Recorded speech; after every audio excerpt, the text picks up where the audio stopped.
Good morning, Elite Patriots. Today is September 5th, 2020, 6:53 a.m. Central Time. USMC Wolverine news articles, ad-libbing. So I've got four articles I'm going to go over with you guys. This came out 11 hours ago. GWU professor who pretended to be black will not teach fall semester. Quote, we are aware of the post and we are looking into the situation, end quote, the university said. I thought this was so funny that people pretend to be black. A George Washington University professor who I know someone who actually wishes they were black. It was really funny. A George Washington University professor who pretended to be black when in fact she is white and Jewish will not teach classes in the fall semester, the college said Friday.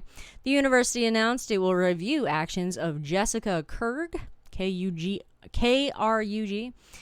who teaches black history at the Washington-based college. Quote, many of you understandably have many questions.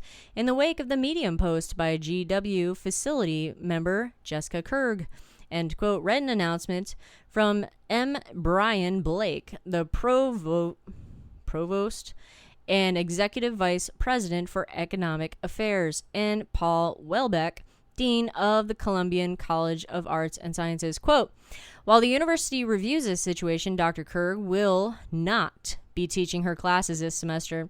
We want to acknowledge the pain this situation has caused for many in our community and recognizing that many students, faculty, staff, and alumni are hurting, end quote.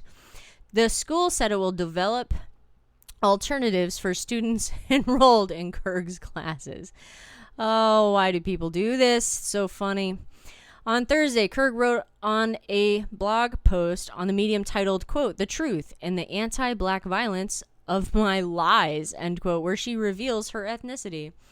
Quote, to an escalating degree over my adult life, I've eschewed my life experience as a white Jewish child in suburban Kansas City under various assumed identities within a blackness that I had no right to claim. First North American blackness, then U.S.-rooted blackness, and Caribbean-rooted Bronx blackness, end quote. Gerg blog post reads, what the fuck is that trash? Like, your life is over. Unless your name's fake and you, like, change your appearance completely, you're done. Anyway, she said she's been dealing with mental health issues since childhood. I would think so. She's authored several books. Tanked. I can't imagine what her reviews are now. On Black history, according to the university's website, Krug is an expert in Latin America, African American history, and imperialism and colonialism. Wow. You know, why do people do this? Why? Why do people pretend to be black?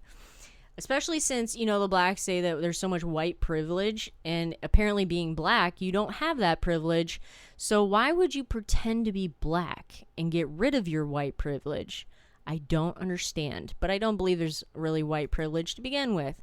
Regardless, let's not start that topic. 9 hours ago, Tucker Carlson accuses Silicon Valley of doing all it can to support compliant Democrats in election. Joe Biden has trouble formulating sentences clearly. He's not posing a threat to tech monopolies.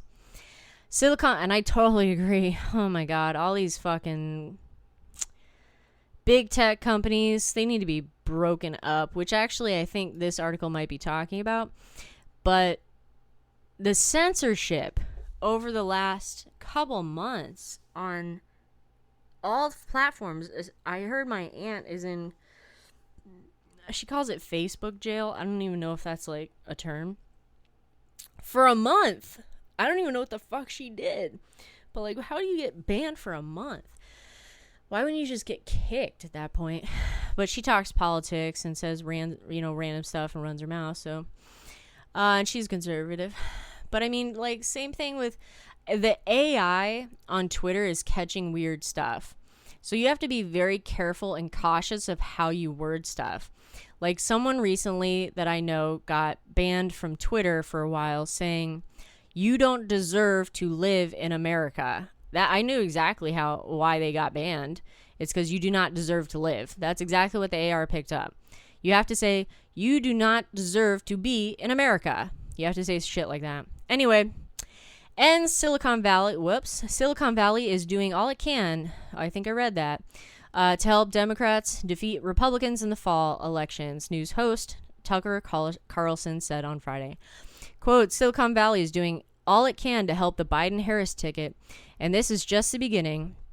This year, for example, Lincoln founder Reid Hoffman and other billionaires threw major financial support behind an organization called Acronym. Reportedly, Acronym has set up blogs, news sites, and swing states to portray Democrats in a positive light. Oh, kind of like the propaganda they claimed Russia was propagating in our last election. End quote. Wow, people are crazy. Carlson also recalled leaked footage of Google co-founder, I don't know how to say his name, I fuck it up all the time, Sergey Brin? Lamenting the results of 2016 presidential election during the company meeting. Quote, at the same time, Brin suggested that Google changed its algorithm, the very core of its search business, to promote, quote, better quality of governance and decision-making, end quote. What does that mean? In other words, they want to subvert democracy, and everyone in the room knew exactly what they were saying and what they were doing. End quote, said Carlson. 2 years later, in 2018, video of a company-wide meeting leaked. Any other company would have been ashamed of it. The head of America's most powerful corporation caught on camera planning to manipulate voting in elections. But Google was not embarrassed. They didn't stop either. No one made them stop, so they continued, end quote. So apparently I'm just going over his show. Carlson also referenced the video of Google executive Jen Gina, I think, saying that, quote, we all got screwed over in 2016. Again, it wasn't us. It was the people got screwed over. The news media got screwed over. Like, everybody got screwed over. So we've been like, what happened there and how do we prevent it from happening again, end quote. Since Trump's election, Carlson alleged, Silicon Valley has attempted to protect their interests by supporting Democrats who align with Wall Street and multi-billion-dollar companies like theirs. Quote, as long as people were distracted by identity politics, as long as they were fighting about unresolved issues like race and gender, you might be able to distract them from long enough that you could pull this off. You won't talk about the facts, that you don't pay taxes, if you're busy attacking cops and other powerless members of the working class. So there's a reason Kamala Harris and Joe Biden are now the standard bearers of the Democratic Party. It's not because Democrat voters loved them so much. They didn't. It's because they're compliant. Joe Biden has trouble formulating sentences clearly. Apparently I do this morning too. He's not posing a threat to tech monopolies. Of course not, after 50 years of shilling for corporations, end quote. So that was basically like a reiteration of maybe his opening or something. I actually like watching Tucker Carlson over like a lot of the Fox News shows because his shit's random. It's not like repetitive news all day long shit that runs. I like him and the Fox because they're funny and they just have different views. Like they have hardcore liberal on Fox News or on the 5 usually, and or like a libertarian, and then Tucker covers weird ass shit and has weird guests and stuff.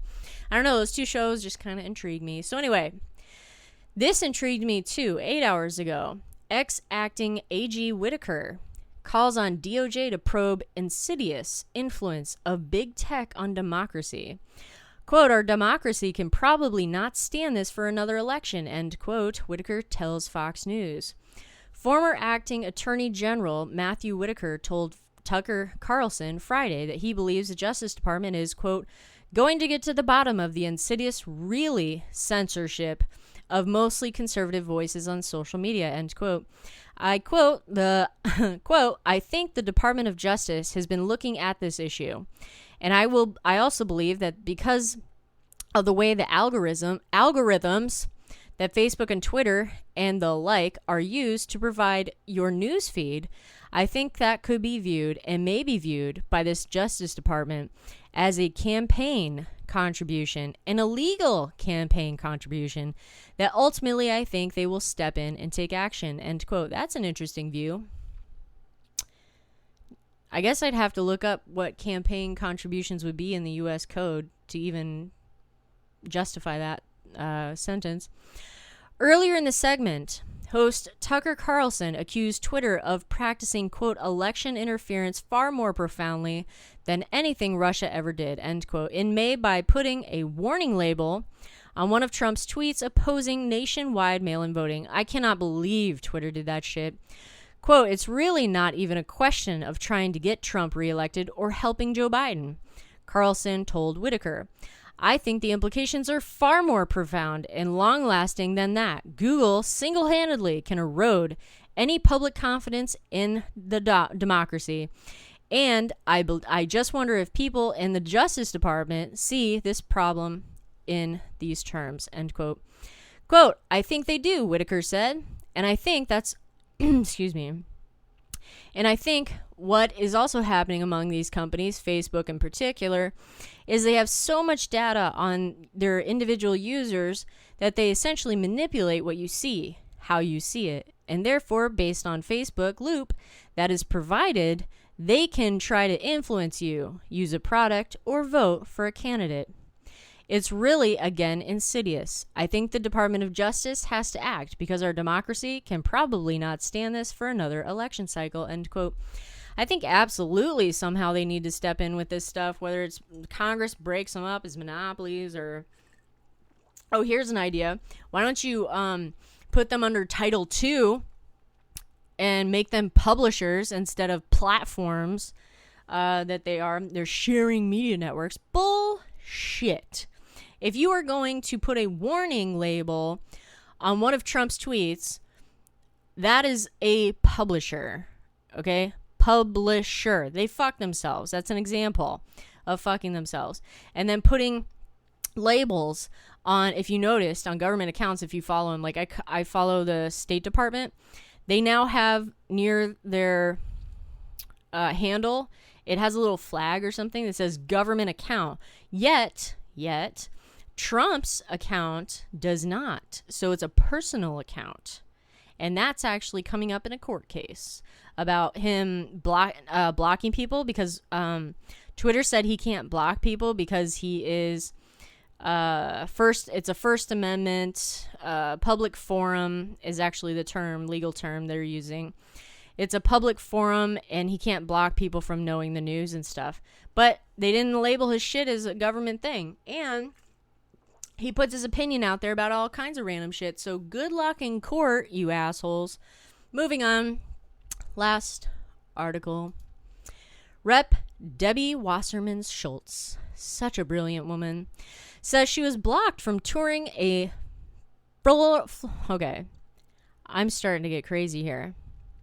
Rep. Debbie Wasserman Schultz says she was blocked from touring a Florida mail facility 9 hours ago. This is outrageous and an absolute outrage, she said. Moving on. Rep. Debbie Wasserman Schultz, oh my God, Democrat from Florida, was denied access to 2 U.S. Postal Service mail sorting facilities Friday, saying she had arranged a tour amid questions regarding mail-in ballot efficiency as the presidential election looms. The Congresswoman was barred entry into both Opa-locka and Midwest Miami-Dade facilities by police tape blocking the entrances along the security guards, according to a local news outlet that was on the scene for a scheduled 4 a.m. tour. Wasserman Schultz said she received warnings and pictures from the union members that claimed stacks of mails were just sitting there in the facilities, with some dating back to at least July 23rd. Quote, "This is outrageous. What an absolute outrage," Wasserman Schultz told NBC6. Quote, "If they think they're going to throw a bedsheet over what's going behind the doors, they are mistaken," end quote. Wasserman Schultz sits on the House Committee of Oversight and Reform, which issues a subpoena on U.S. Postmaster Attorney General Louis DeJoy. I said that wrong. After he missed the August 26th deadline to release documents he withheld from Congress. DeJoy said found himself in the middle of congressional hearings. I burped. Haha. Congressional hearings after reports arose of mismanaging mail services, along with the removal of USPS mailboxes and sorting machines around the country, following President Trump's remarks admitting to purposely... Oh my God. This is bad. This article is bad. DeJoy found himself in the middle of congressional hearings after reports arose from mismanaged mail services, along with removal of USPS mailboxes sorting machines around the facility, following President Trump's remarks admitting to purposefully trying to block USPS funding to prevent mail-in voting. Quote, Postmaster DeJoy said, has already obstructed the committee by failing to provide requested documents in a timely way. Now he's denying Congress access to public facilities, end quote. She said in a statement today to the publication, quote, there are no children, defense secrets, or sick patients behind those doors. Denying Congress access to those facilities is denying the vital public to oversight of our mail system, end quote. The Congresswoman could not be reached for comment or whether she intends to go back to visit the facilities. Fox News could not reach USPS, but they claim they barred Wasserman Schultz from entry because their tour arrangements were made too, end quote, late. Quote, the Postal Service welcomes visits from members of Congress at our facility. We routinely arrange for tours. We learned late yesterday afternoon that Representative Wasserman Schultz wanted to arrange for a tour at 4 a.m. this morning.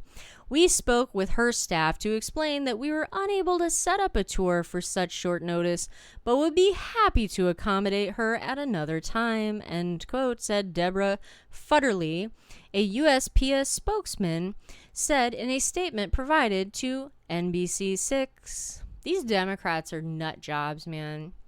They're so obsessed with this USPS facility. Like, you are obsessing about the wrong thing. You should be obsessing that all the ballots that you are mailing out to random ass people, to random ass addresses, and all kinds of stuff, and dead people are inaccurate. Not that they're not going to make it for election day, but hey, that's Democrats' logic for you. This is USMC Wolverine. Take care, guys. Have a great day.